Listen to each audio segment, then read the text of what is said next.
Okay, today I'm going to be doing a video on the mistakes that naturals make um, as far as everyday styling, things that we do or things that we don't do because we think that we know what we're doing with our hair. And obviously, we have made some mistakes. I know I've made some mistakes. So I came up with about 4 or 5 different things that I know has really caused a lot of damage to my hair.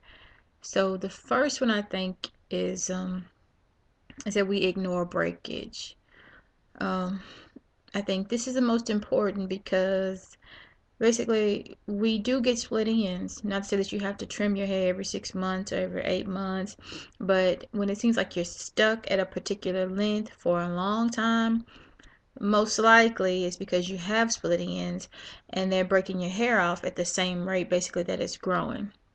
So the reasonable thing to do is to trim your hair. And I don't mean like cut off 2 and 3 inches at a time, but I mean, you can basically look at the ends of your hair, to see exactly, like, I don't know if you can see that,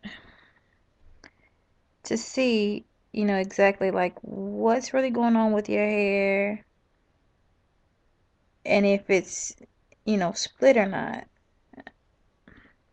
And you don't have to do this often, like I said, maybe every 6 to 8 months. But if your hair is stuck at a certain length, the majority of the time is because you have split ends. And I'm not saying cut your hair every week, every 2 weeks, but just, keep in mind about what's going on with your hair and as far as breaking is concerned. I think number two is over manipulating our hair. I love a puff. I love to rock my afro. They are very cute, funky styles. They can be addictive, but the care that it takes to put a puff in or to wear my afro can be over manipulating, because I know, especially when I wear my afro, when I wear my hair out, I'm always touching in it. I'm, patting it. I'm running my hands through it, and then I'm getting caught in kinks, kinks, kinks, kinks, kinks. And those things break your hair as well, because it causes your hair to tangle and to knot, to knot up more because it is out. And another thing, as far as over manipulating or under manipulating, is when we put our hair in protective styles for too long of a period of time. Too long is when you've got the white here or the length in your hair and at the root, or even, at the ends of the hair. That means that it's been in way too long. And I know we do a lot of those things and leave our, especially little girls' hair up for long periods of time because it's just easy, but that can hurt the hair, because the time that it's going to take you to detangle that, to get all that length out, you're going to be pulling and breaking more hair than you would if you would only leave the style in for maybe 2 to 3 weeks at a time. Um, Next, I guess, would be probably still looking for that product, that magic product, the one that does every single thing.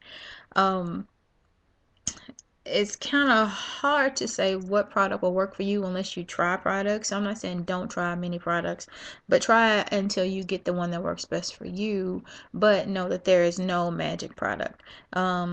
There are some naturals who just seemingly have terrible product choices. But there are other naturals who have similar hair or hair textures, and they choose different products or even sometimes the same product, and it works great for them. So you just have to choose a product that works best for you, and don't ever think that just one product is going to solve your natural hair problems or crisis or whatever it is that you're going through, trying to make sure that your hair stays moisturized and, conditioned and all that. There's not one product that will do it. Now, there are some great ones. I sell a great one that I make myself, but that's another video. Next, I guess, would be following somebody else's regimen. Um, I know both of my sisters are natural, and they do different things to their hair. One braids hers up every night before she goes to sleep, and the other one does nothing at all to her hair, but she has beautiful hair. Um, get your own regimen.